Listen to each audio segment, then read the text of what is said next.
Au nom du Père et du Fils et du Saint-Esprit. Amen. L'annonciation du Seigneur en plein cœur d'une pandémie. Frères et sœurs bien-aimés, aujourd'hui, l'humanité, le monde entier attend une seule nouvelle. Quelle nouvelle? C'est la nouvelle annonçant la découverte d'un remède contre le coronavirus. Tout le monde est en attente et en prière. Sans doute, on va considérer ce remède comme le remède sauveur. Nous ne pouvons pas nous mentir. Nous sommes en train de souffrir. Le monde est à l'agonie. Il suffit d'appeler un ou une amie pour entendre son soupir d'angoisse et de détresse. Les nouvelles ne sont pas intéressantes. C'est la panique totale. Les médecins, comme tout le personnel de la santé, ils sont à bout de leurs forces. Ce qui est sûr et certain, c'est que chaque événement, aussi douloureux qu'il soit, est toujours porteur d'un message positif. Il faut toujours voir dans chaque événement un signe avant-coureur, c'est-à-dire qui annonce quelque chose. Le plus souvent, c'est quelque chose de bon et de bien. Il n'y a pas d'événement qui ne soit porteur d'un message spirituel pour les humains. Pour reprendre le docteur mystique Saint Jean de la Croix, je cite, « Quand Dieu veut nous éclairer, il nous entoure de ténèbres. » Fin de citation.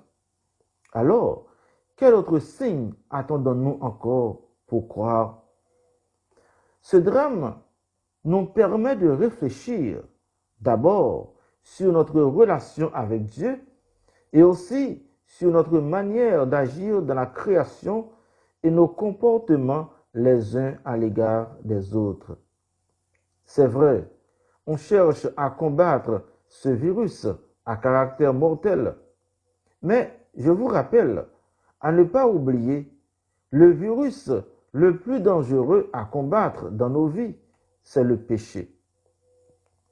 Pendant que nous cherchons la santé du corps, nous ne devons pas ignorer la santé de l'âme. La recherche de la guérison spirituelle doit être toujours au rendez-vous. Sinon, après la fin de cette pandémie, on va recommencer avec les mêmes mauvaises pratiques. Si on ne combat pas le péché qui détruit notre âme et qui dévie notre attention sur le Seigneur, on va continuer à massacrer la création et à démolir les relations humaines. Car on va continuer à faire la guerre et à inventer des bombes atomiques. À présent, vous voyez, les bombes atomiques ne peuvent rien faire, ni pour les grands pays qu'on appelle couramment les grandes puissances, ni pour ceux qu'on appelle pays du Sud. Tous les pays, tous les gouvernements sont en train de combattre la même chose. Actuellement, ce ne sont pas des soldats qu'on envoie pour lancer des missiles, mais des médecins pour aider à sauver des vies. Pourquoi le monde ne reste pas ainsi? Sauver des vies et non détruire des vies. Cette réalité que nous vivons pour l'instant nous donne en quelque sorte l'occasion de comprendre la situation dans laquelle vivait le peuple d'Israël.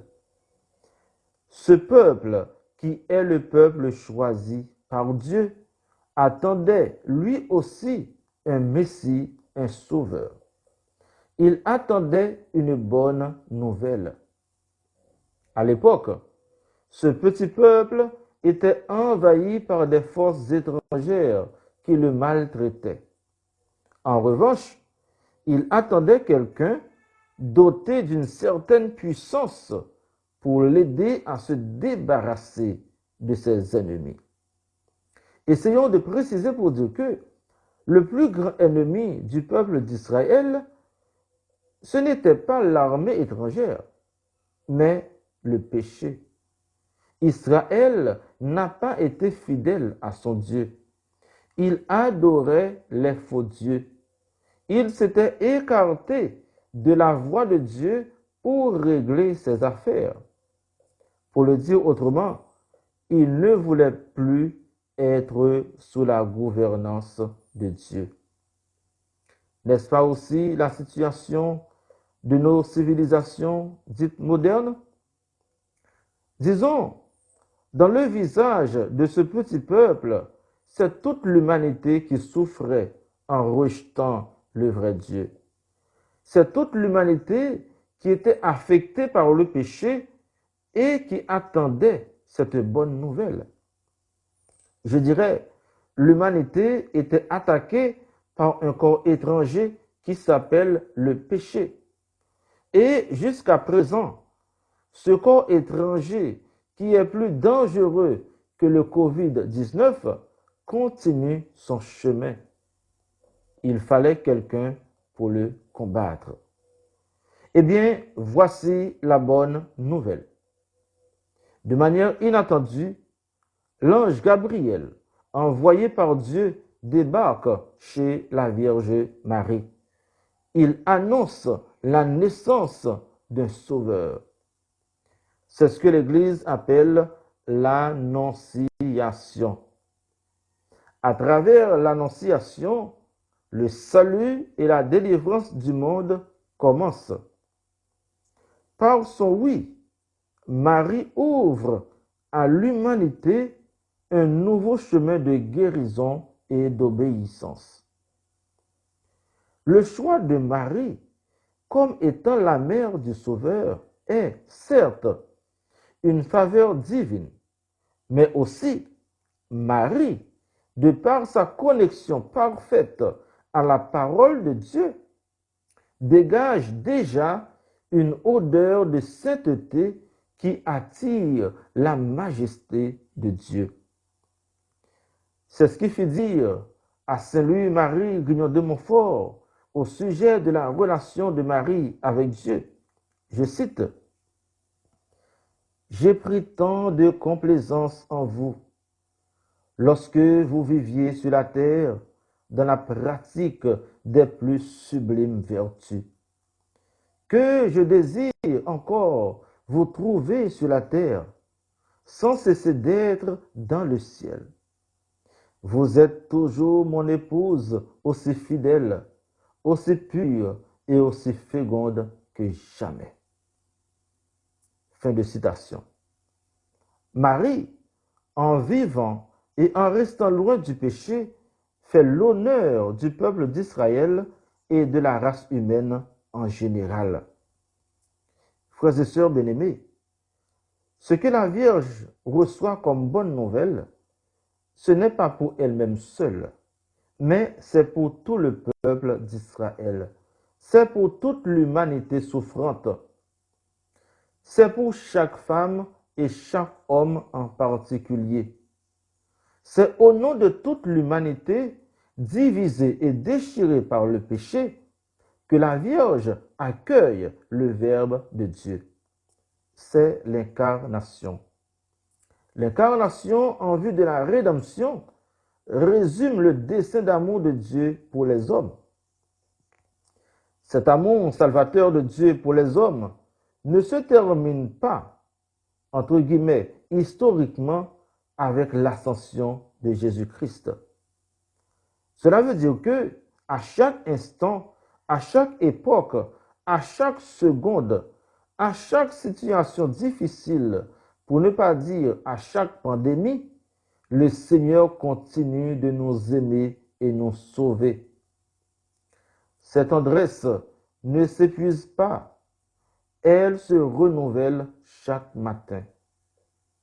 Disons, l'annonciation ou l'incarnation est une source inépuisable d'amour et de bonté. Eh bien, chers amis, au cœur de cette pandémie, spirituellement, nous sommes invités à vivre et à revivre l'annonciation du Seigneur. Nous devons espérer et attendre une bonne nouvelle pour la santé du corps. Mais nous avons déjà la bonne nouvelle pour la santé de l'âme par Jésus-Christ. Frères et sœurs bien-aimés, l'Église, en célébrant chaque année cette fête mariale, veut nous rappeler que Dieu vient toujours à notre secours par l'intercession de la bienheureuse Vierge Marie. Je dirais, la Vierge Marie sera toujours là pour attirer le regard de Dieu sur nous, les humains. De même, elle sera toujours là pour nous orienter vers le Dieu vrai. La Vierge sera toujours là comme une école, comme un moule, pour nous former et nous éduquer à la volonté de Dieu. Le Seigneur ne tourne pas dos aux pécheurs que nous sommes. Et surtout, la Vierge est toujours là pour intercéder pour nous auprès de lui. Cette année, vu la situation, nous ne pouvons pas être physiquement ensemble pour célébrer cette belle fête. Cependant, cela nous donne l'occasion de mettre en relief la solidarité spirituelle. C'est aussi pour nous les chrétiens catholiques la belle opportunité de chercher à valoriser et revaloriser la place de la Vierge Marie dans l'histoire du salut. N'ayez pas peur. Au cœur de nos souffrances, notre Sauveur est là avec nous. Tôt ou tard, il nous délivrera de ce mal. Voilà la bonne nouvelle que l'ange Gabriel tient à nous annoncer aujourd'hui. Comme Marie, frères et sœurs, accueillons cette nouvelle dans la foi. Et dès aujourd'hui, que nous soyons dans la félicité de Dieu, ici sur terre et dans le royaume de Dieu. À celles et ceux qui sont atteints, nous disons, ne perdez pas la foi. Notre ange guérisseur, Saint Raphaël, ne dort pas. Fidèle à sa mission, comme Saint Gabriel, il viendra nous guérir. Prions pour le personnel de la santé. Prions pour toutes les industries pharmaceutiques qui s'engagent à fond dans ce combat. Que par la prière de la bienheureuse Vierge Marie, Notre-Dame de l'Incarnation, nous puissions trouver une solution. À Dieu soit la gloire pour les siècles des siècles. Amen. Au nom du Père et du Fils et du Saint-Esprit. Amen.